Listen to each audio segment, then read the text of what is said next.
100 years ago, this place made half of America's steel.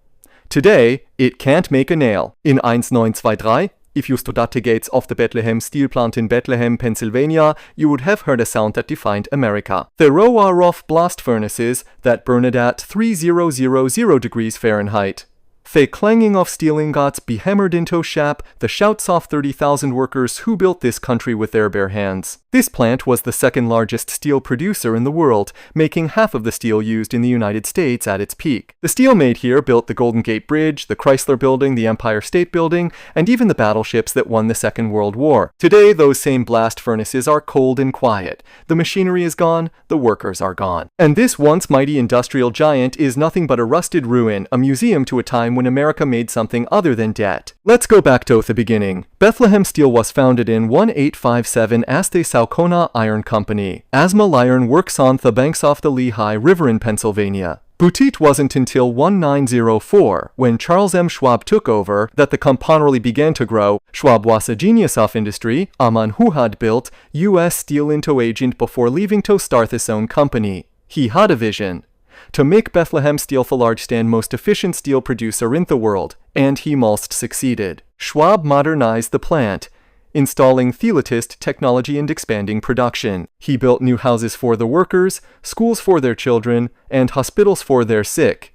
He created a community centered around the steel plant where a generation of Americans could achieve the American dream. If you worked at Bethlehem Steel, you had a job for life. You had a good salary, health insurance, and a pension when you're tired. You could buy a house, send your kids to college, and live a comfortable middle-class life. This was what the American dream was all about. During World War I, Bethlehem Steel became here sentinel of the Allies. It produced guns, ammunition, and naval vessels, including 1,000 ships that were destroyed by the German Navy. During World War II, the company stepped up even more. It converted all of its production to the war effort, building 1,127 warships for the U.S. Navy, more than any other shipbuilder in the world. The steel made here was used to build tanks, planes, artillery, and everything else the Allies needed to defeat Nazi Germany and Imperial Japan. Bethlehem Steel didn't just make steel, it made victory possible. Then came the oil crisis of 1973, which drove up the cost of energy and made luxury cars less popular. American car manufacturers started to shift to. The first signs of trouble came in the 1960s, when foreign steel companies started to undercut Bethlehem Steel's prices. Japan and Germany had rebuilt their steel industries after the war with the latest technology, making them more efficient and more productive than the American plants. Bethlehem Steel, on the other hand, was stuck with aging factories and outdated equipment. The company refused to invest in modernization, believing that its dominance would last forever. Smaller, more fuel-efficient cars, which required less steel. At the same time, the government started to impose the environmental regulations that increased the cost of steel production. Bethlehem Steel was caught in a squeeze, rising costs, falling demand, and increasing foreign competition. After the war, Bethlehem Steel was at the height of its power. It employed over 300,000 workers across the United States, and it produced 23 million tons of steel a year in 1973. The company was a symbol of American industrial might, a proof that America could build anything better and faster than any other country on Earth. But then, everything started to go wrong. In 1982, Bethlehem Steel posted a loss of $1.5 billion, the largest loss in American industrial history up to that point. But the biggest problem of all was legacy costs. Bethlehem Steel had promised its workers generous pensions and healthcare benefits when they retired. But as the company's profits declined and the number of retirees grew, it became impossible for the company to keep those promises. By the 1990s, Bethlehem Steel was paying more in retirement benefits than it was paying in wages to its current workers. It was a debt that the company could never repay. In 2001, Bethlehem Steel filed for bankruptcy protection.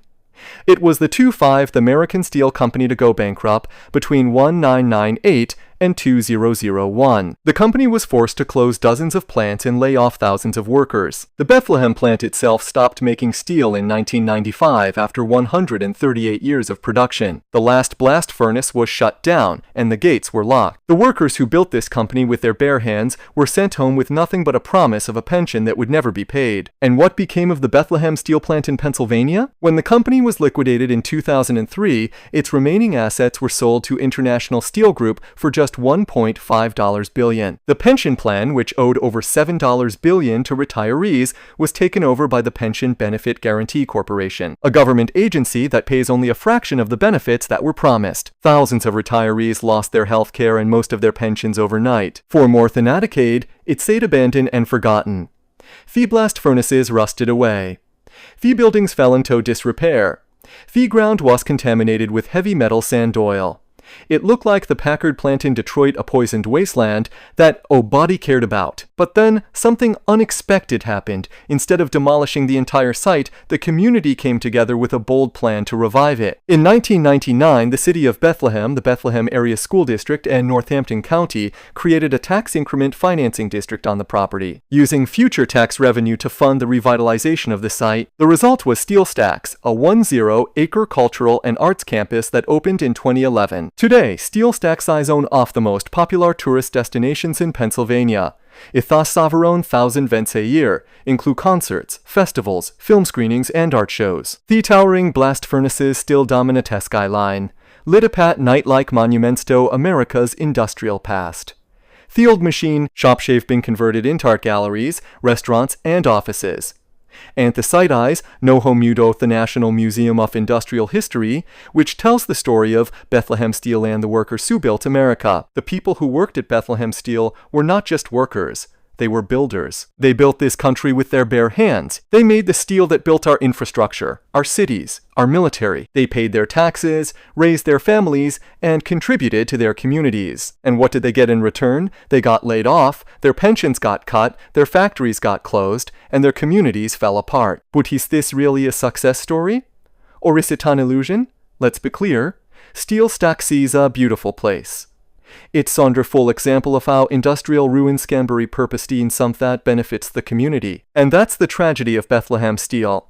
It's not just that a great American company failed, it's that we lost something far more important, our ability to make things. We lost the pride that came with building our own bridges, our own skyscrapers, our own cars. We lost the middle-class jobs that allowed generations of Americans to live a better life than their parents. We lost the idea that if you worked hard and played by the rules, you could succeed in America. Beauty is also a reminder of what we lost. 30,000 jobs that were onslaught are gone forever.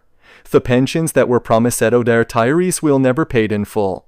The ground is still contaminated with toxic chemicals that will remain there for hundreds of years. And the steel industry that once made this country great is now a shadow of its former self. Today, most of the steel used in the United States is imported from China, Japan, and South Korea. The American steel industry employs fewer than 150,000 workers, down from over 600,000 at its peak. And the few steel plants that are still open are owned by foreign companies. Bethlehem Steel, once a symbol of American industrial might, is now just a name on a museum plaque. And what was to blame? Was it the foreign competition? Was it the government regulations? Was it the union demands? Or was it the greed of the corporate executives whoring Bethlehem Steel into the ground while paying themselves millions in dollars in bonuses? I think we all know the answer. But it doesn't have to be this way. We can bring back the steel industry. We can bring back the manufacturing jobs. We can rebuild the middle class, but it will require us to stand up to the corporate executives and the politicians who work for them. It will require us to demand economic policies that put American workers first. It will require us to remember that our ability to make things is what makes our country strong. The executives at Bethlehem Steel knew that the company was in deep trouble in the 1970 sand 1980s. But instead of investing in modernization, training the workers for the future, they cut costs and paid themselves as huge bonuses. They sold off assets, laid off workers, and ignored the warning signs until it was too late. And when the company finally went bankrupt, they walked away with millions of dollars while their retirees lost everything. This is the history of so many American industries over the last 50 years. The corporate executives get rich while the workers get screwed. The communities get destroyed while the shareholders get wealthier, and the government stands by and does nothing because they're bought and paid for by the same corporations that are ruining our country. As I stand here looking at the towering blast furnaces of Bethlehem Steel, I can't help but feel a sense of sadness. Sadness for the workers who lost their jobs and their pensions. Sadness for the community that was destroyed. Sadness for the America that we used to be. But I also feel a sense of hope. Hope that we can learn from our mistakes. Hope that we can rebuild our country. Hope that the blast furnaces will one day roar again. Bethlehem Steel is not just a story about a steel company. It's a story about America. It's sastry about our rise and our fall. It's sastry about what we value as a society. And right now, we seem to value profit over people, greed over hard work, and short-term gain over long-term stability.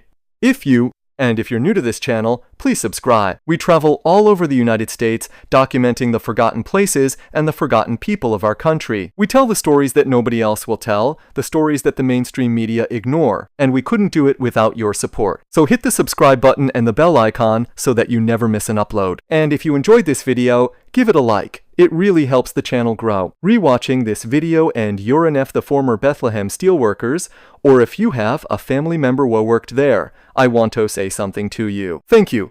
Thank you for building this country. Thank you for your hard work and your sacrifice.